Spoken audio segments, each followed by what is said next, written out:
তো আপনারা যদি মোবাইলটা একটু সাইলেন্ট করে রাখেন তাহলে আমার বলতেও সুবিধা হবে, আপনাদের শুনতেও সুবিধা হবে।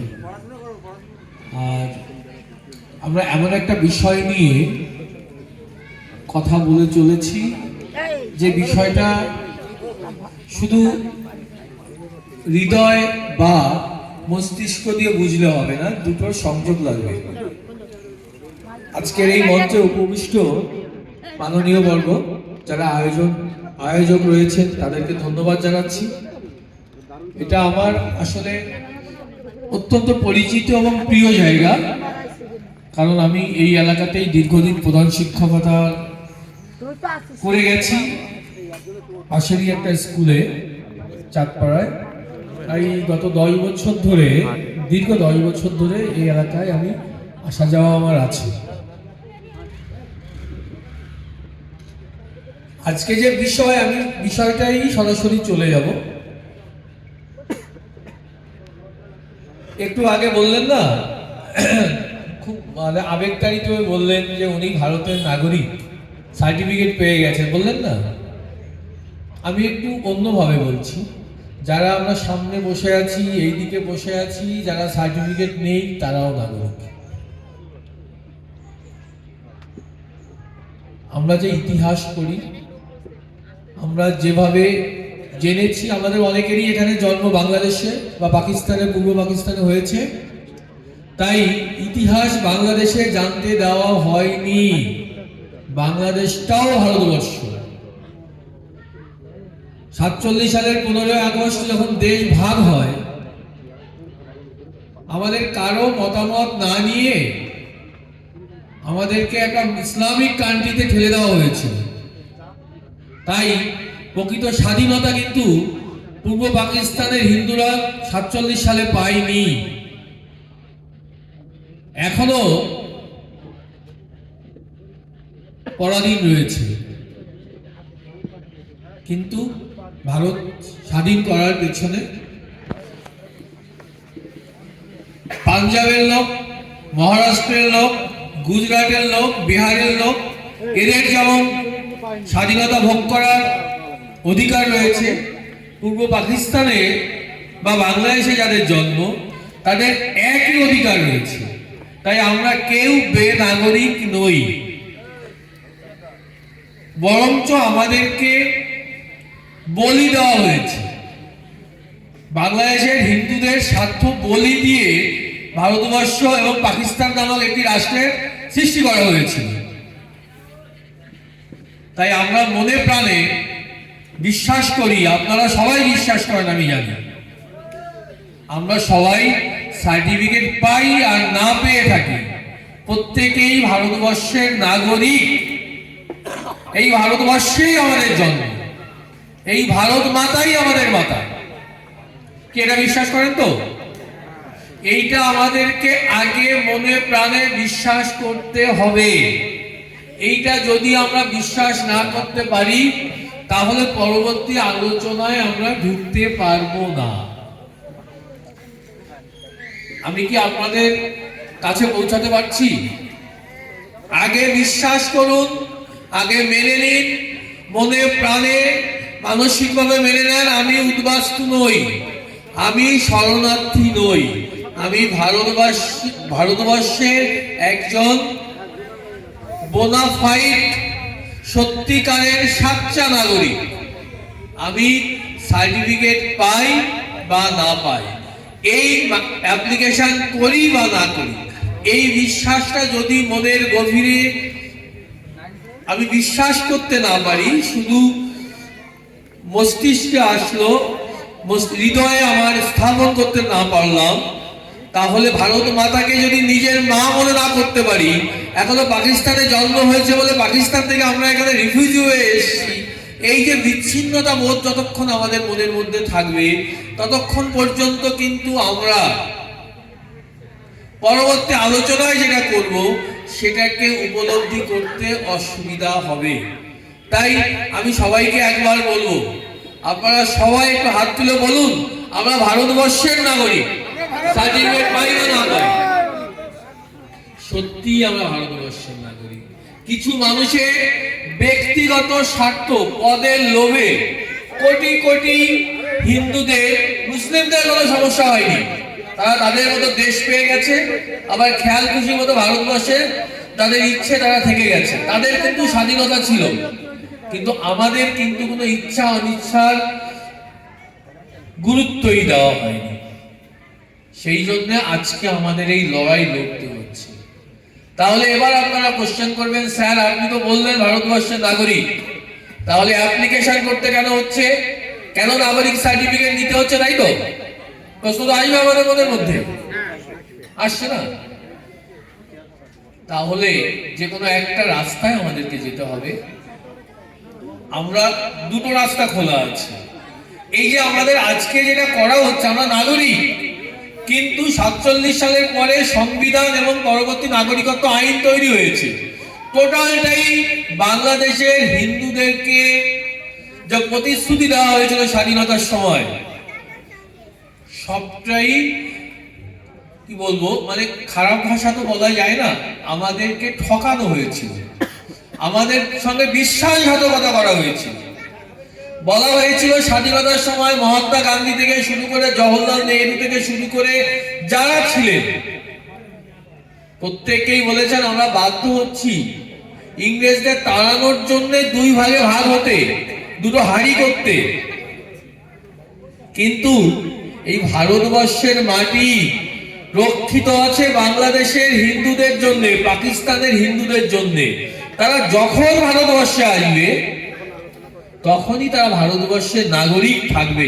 বাংলাদেশে থাকলেও তারা যদি মনে করে, পাকিস্তানে থাকলেও তারা যদি মনে করে ভারতবর্ষ আমি ওখানে গিয়ে বসবাস করব, তাহলে যখন চাইবে তখন তাকে এখানে জায়গা দিতে হবে। বা একবার তো ইংরেজদের তাড়ানোর যুদ্ধ করেছি, তারপরে আবার কয়েক কোটি হিন্দুদেরকে আমরা বলি দিয়েছি ভারতের স্বাধীনতার জন্য। তাই সব থেকে কার বেশি অবদান ভারতবর্ষের স্বাধীনতার জন্য? আমাদের হিন্দুদের। যে আজকে যদি দেশ ভাগ আমরা মেনে না নিতাম, তখন যদি আমরা দাঙ্গা করতাম, তখন যদি আমরা মুখে দাঁড়াতাম, তাহলে কি ভারতবর্ষ এইভাবে স্বাধীন হতে পারত? পাকিস্তানের জন্ম হতো? তাহলে আমাদের কোটি কোটি মানুষকে বলি দিয়ে পাকিস্তানে জন্ম দিতে হলো ইংরেজদের তাড়ানোর জন্য। সেই জন্য এটা আমার অধিকার, বুঝতে পেরেছেন? খুলনায় জন্ম হতে পারে, যশোরে জন্ম হতে পারে, বাস্তবিক কারণে জন্ম তো আমাদের হাতে নেই। ফরিদপুরে জন্ম হতে পারে, গোপালগঞ্জে জন্ম হতে পারে, বাট এটা আমার স্থান, এটা আমার জন্মস্থান। সেই শর্তেই কিন্তু কেটে দুভাগ করা হয়েছিল ভারত মাতাকে। তাহলে এটা আমার অধিকার। এই অধিকারটা আপনারা যদি মনে প্রাণে যতক্ষণ বুঝতে না পারবে, ততক্ষণ মনের থেকে দ্বিধা কারোই যাবে না। কেন আমাদের আসতে হচ্ছে দাঁড়ে দাঁড়ে যে কাকা মা আপনারা অ্যাপ্লিকেশন করুন? দুটো অপশন, আমি অ্যাপ্লিকেশন করবো না, এখানকার নাগরিক, বাংলাদেশে জন্ম হয়েছে, পূর্ব পাকিস্তানে জন্ম হয়েছে, তাও এখানকার নাগরিক। আমি আসো, আমরা সংঘবদ্ধ, লক্ষ লক্ষ মানুষ, প্রায় কয়েক কোটি মানুষ আমরা এখানে আছি। এই একটা পথে যেতে হবে, অথবা এই পথে আসতে হবে যে সরকার মেনে নিয়েছে, বিজেপি সরকার, নরেন্দ্র দামোদর দাস মোদীর সরকার এটা বুঝতে পেরেছে যে একটা কোটি কোটি হিন্দু মানুষের সঙ্গে বিশ্বাসঘাতকতা করা হয়েছে। তাই 14 সালে এসেই তারা একটা সার্কুলার জারি করেছিল। কি জারি করেছিল সার্কুলারটা? বাংলাদেশ থেকে হিন্দুরা আসলে তাদেরকে আর উৎপীড়ন করা যাবে না, কারণ এখানে থাকা তাদের অধিকার। নতুন কিছু করেনি, অন্যরা বঞ্চনা করেছে, অন্যরা বিশ্বাসঘাতকতা করেছে। কংগ্রেস, সিপিএম কোনোদিনও একটা কথা তুলে ধরেনি সংসদে গিয়ে। নরেন্দ্র দামোদর দাস মোদীর নেতৃত্বে ভারতীয় জনতা পার্টি প্রথম এসেই প্রথম সিদ্ধান্ত নেয় যে বাংলাদেশ থেকে আগত হিন্দুরা, তাদের দেশ এটা, তাদেরকে আইনগতভাবে আর হয়রানি করা যাবে না। কারণ কি করেছে 47 সালের পর থেকে, যদি আমি মানে এতটা জটিলতার মধ্যে যেতে চাই না, শুধু এটুকু বিশ্বাস করুন, আমি আপনাদেরই সন্তান। একের পর একবারে তো হঠাৎ করে সরে যায়নি। কি বলেছিল? 48 সালের 19শে জুলাইয়ের মধ্যে চলে আসো তোমরা। তখন তো এত টিভি, এত সংবাদ মাধ্যম, পেপার এত তো চালু ছিল না। তখন বলা হয়েছিল 48 সালের 19শে জুলাইয়ের মধ্যে আপনারা ভারতবর্ষে হিন্দুরা চলে আসেন। দেখা গেল অনেকে এলো না, স্বাভাবিক কারণে জানতে পারলো না, বুঝতে পারলো না। তখন সংবিধান রচনা চলে, তখন বলা হলো এটা একটা বড় সমস্যা, সত্যি মানুষ বুঝতে পারছে না, তাহলে এটা আমরা আপাতত স্থগিত করে দিই নাগরিকত্বের বিষয়টা, পরবর্তীতে সিচুয়েশন অনুযায়ী, পরিস্থিতি অনুযায়ী ব্যবস্থা নেওয়া হবে। তারপরে পরপর যে আইনগুলো হয়েছে, 1955 সালে এসে একটা নাগরিকত্ব আইন করলো, সেটা আমাদের বিরুদ্ধে। তুমি স্বাধীনতার আগে বললে, দেশটা ভাগ করার জন্য আদর করে করে বললে যে এটা তোমারই জায়গা, তুমি তখন খুশি আসতে পারো। 55 সালে এসে বললো পাকিস্তান থেকে হিন্দুরা আসুক, আপত্তি নেই, এসে আবার নাগরিকত্ব সার্টিফিকেট বানিয়ে দিতে হবে। বুঝতে পেরেছে? বলছে পাকিস্তান থেকে আসুক হিন্দুরা, পূর্ব পাকিস্তান থেকে হিন্দুরা আসুক, কিন্তু নাগরিকত্ব একটা সার্টিফিকেট বানাতে হবে। এবার পূর্ব পাকিস্তানের থেকে মানুষ এসছে, ধারাবাহিকভাবে এসছে, যারা একটু লেখাপড়া জানতো, একটু সমঝদার ছিল, বিশেষ করে যারা বাংলাদেশে পড়াশোনা শেষ করেছে, মাধ্যমিক, উচ্চ মাধ্যমিক, পোস্ট গ্রাজুয়েশন যারা শেষ করেছে, তারা বুঝতে পেরেছিল চাকরি করতে গেলে নাগরিক সার্টিফিকেটটা বানাতে হবে। যারা লেখাপড়া সেইভাবে করেনি, কৃষিকাজ করতেন, ব্যবসা করতেন, তারা বুঝতে পারেনি, তাদের বুঝতে দেওয়া হয়নি। এ আর এক বঞ্চনার ইতিহাস। ভারতবর্ষে ইংরেজরা যে বঞ্চনা করেছে সেটা প্রকাশ্যে বোঝা গেছে, কিন্তু স্বাধীনতার পরে বাংলাদেশের পূর্ব পাকিস্তানের হিন্দুদের সঙ্গে যে বিশ্বাসঘাতকতা করা হয়েছে সেটা এখন বোঝা যাচ্ছে। সেটা বলছি, যারা কি শিক্ষিত, লেখাপড়া, চাকরি করতে হবে, তারা এসে দেখে চাকরি তো হচ্ছে না পাকিস্তানের সার্টিফিকেট দিয়ে, কিভাবে চাকরি হবে? তখন বলছে কেন, এসডিওর কাছে গিয়ে, ডিএম এর কাছে গিয়ে একটা অ্যাপ্লিকেশন লেখো, আমি বাংলাদেশ থেকে হিন্দু উদ্বাস্তু এসছি, আমি আর ও দেশে ফিরে যাবো না। মানে তখন পাকিস্তান বা বাংলাদেশ অ্যাপ্লিকেশন করলেই এই সার্টিফিকেটই দিত সেই সময়। এটা ধরুন 1984-85 সাল পর্যন্ত এইভাবে দেওয়া হতো। আমাদের ইন্দিরা গান্ধীর যিনি পুত্র, জ্যেষ্ঠ পুত্র রাজীব গান্ধী, ইন্দিরা গান্ধীর মৃত্যুর পরে তিনি এসে বললেন এমনি এসে আমাদের অধিকার থাকার, কিন্তু সেইভাবে কোনো প্রচার হয়নি, মানুষকে বলা হয়নি, মানুষগুলো করেনি। কিছু মানুষ করেছে। সেমত অবস্থায় রাজীব গান্ধী এসে বললেন, ক্ষমতা এসেই তার 1 মাসের মধ্যে সিদ্ধান্ত দিলেন বাংলাদেশের হিন্দুদের এখানে জায়গা নেই। আপনারা জানেন এ কথা? আপনারা জানেন না। 84 সালে এসে বললেন এই যে নাগরিকত্ব নিচ্ছে বা আসছে, এগুলো আর আমরা দেব না। তার বঞ্চনার ইতিহাস। স্বাধীনতার সময় আপনি কি বললেন? যখন আসবে তাদের জন্য জায়গা রক্ষিত আছে। আর তুমি 84 সালে এসে বললে বাংলাদেশের হিন্দুরা এখানে আর আসতে পারবে না, তারা নাকি এটা নিজের দেশে অনুপ্রবেশকারী। ওই জন্য আমি যদি বিশ্বাস না করি যে আমি ভারতবর্ষের নাগরিক, এটা আমার অধিকার, তাহলে আপনার মনের মধ্যে কিন্তু অধিকার বোধ জন্মাবে না। এটা মানুষ ভয় পাচ্ছে অ্যাপ্লিকেশন করতে, তার প্রধান কারণ মানুষের মধ্যে অধিকার বোধ ঠিকঠাক করে গড়ে উঠছে না। অধিকার বোধের আগে তো তাহলে ইতিহাসটা জানতে হবে, কি করে ঠকানো হয়েছে আমাদেরকে। যাই হোক, রাজীব গান্ধী এসে বললেন যে আর নাগরিকত্ব দেওয়া যাবে না। আপনি বিশ্বাস করুন, যন্ত্রণাটা তারপরে যত দিন গেছে একের পর এক, ওই যে সিটিজেনশিপ অ্যাক্ট, নাগরিকত্ব আইন 1955 সালে বানিয়েছিল একটা, একের পর এক সংশোধন করেছে, টার্গেট করেছে সংশোধনীতে যাতে বাংলাদেশের হিন্দুরা না আসতে পারে। তখন কারা ক্ষমতায় ছিল? বিজেপি।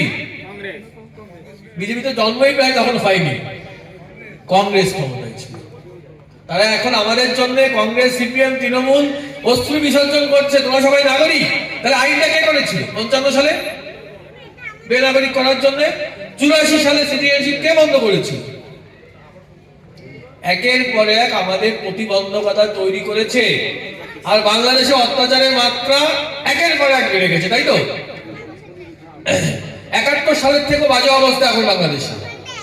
একের পর এক অত্যাচার বেড়েছে, একের পর এক এরা বিশ্বাসঘাতকতার পরিমাণ বাড়িয়ে দিয়েছে। বিশ্বাস করুন, আমাদের পক্ষে কথা বলার কেউ ছিল না সংসদে। কেউ কথা বলেনি, কেউ কথা রাখেনি। 2014 সালে নরেন্দ্র দামোদর দাস মোদী এসে তাদের এজেন্ডা অনুযায়ী, তাদের আদর্শ অনুযায়ী প্রথম সিদ্ধান্ত নিল বাংলাদেশ থেকে হিন্দুরা আসলে তাদের বিরুদ্ধে আর কোনো আইনানুগ ব্যবস্থা নেওয়া হবে না। এটা আমাদের পক্ষে গেল তো? বাংলাদেশি বলে কেস হয়েছে অনেকের নামে, আপনার নিজের নামে হয়নি, কিন্তু প্রচুর লোকের নামে হয়েছে। আমার কাছে দেখো লক্ষ লক্ষ মানুষের নামে কেস হয়েছে। কেস আর করা যাবে না, তাদের বিরুদ্ধে আইনানুগ ব্যবস্থা নেওয়া যাবে না। 19 সালে এসে এর মধ্যে অনেকবার চেষ্টা করেছে নাগরিকত্ব সার্টিফিকেট দেওয়ার জন্য। 14 সাল থেকে চেষ্টা হয়েছে। এই ইতিহাস তো কেউ কাউকে বলে না। বারবার চেষ্টা করা হয়েছে, সংসদে, অধিবেশনে, সংসদীয় কমিটিতে সেগুলোকে বিভিন্ন ইস্যু তুলে তুলে আটকে রাখা হয়েছে। তারপরে সব থেকে বেশি 14 সাল থেকে 25 সালের এই ডিসেম্বর মাস পর্যন্ত যত সংসদে আইন পাশ হয়েছে, সব থেকে বেশি বাধা সৃষ্টি করা হয়েছে এই নাগরিকত্ব আইনটা তৈরি করার জন্য। আজ তাদের ভিডিও দেখছেন আপনারা, যারা বাধা সৃষ্টি করেছে নাগরিকত্ব আইন তৈরি করার জন্য। যারা ইউটিউবে দেখেন, ওদের ভিডিও দেখেন। বুঝতে পেরেছেন কি বলতে চাইছি? ওরাই বাধা সৃষ্টি করেছে। 19 সালে যখন আইনটা তৈরি হয়, কয়েকশো কেস করেছে হাইকোর্টে, সুপ্রিম কোর্টে, কয়েকশো, যে বাংলাদেশে থেকে আগত হিন্দুদের কেন দেওয়া হচ্ছে, মুসলমানদের কেন নয়? অদ্ভুত। দেশ স্বাধীন হয়েছে কোন শর্তে? বাংলাদেশ, পাকিস্তান থেকে হিন্দুদের এখানে জায়গা রয়েছে, তারা আসবে। ওরা বলছে হিন্দুদের দেওয়া হচ্ছে, মুসলমানদের কেন নয়? বুঝতে পেরেছেন তো? গুলিয়ে দিতে চাইছে। বিভিন্ন আইনের ফাঁক ফ্যাকড়া ধরে কয়েকশো কেস করেছে। সরকার ঠান্ডা মাথায় সেই কেসগুলো ডিল করে, অনেক চেষ্টা করে 2024 সালের মার্চ মাসে আইনগুলো তো হয় না, তার বিধি করতে হয়। আইনের সাথে সাথে তার বিধিটা তৈরি করেছে। নাগরিকত্ব দেওয়াটা শুরু হয়েছে। খেলাটা সেখান থেকে শুরু হলো। যে জন্য আজকে আমার এখানে কথা বলতে আসতে হচ্ছে। খেলাটা সেখান থেকে শুরু হয়েছে, যেদিন থেকে নাগরিকত্ব দেওয়া শুরু হয়েছে। দেখো, আর তো কিছু করার নেই। সুপ্রিম কোর্ট তো বলে দিয়েছে এটা ঐতিহাসিক সত্যি, এটা তাদের জায়গা। বরঞ্চ এদেরকে এখানে জায়গা না দেওয়াটা হচ্ছে সাম্প্রদায়িকতা। তারা সাম্প্রদায়িকতার শিকার, তাদের জায়গা এখানে আছে। ধর্মের নামে তাদের জায়গা না দেওয়াটাই তো অধর্ম। বিশ্বাসঘাতকতা করা তো অধর্ম নাকি? যেদিন দেখলো নাগরিকত্ব দেওয়া শুরু হয়েছে, সেদিন এরা প্রবাদ বলল।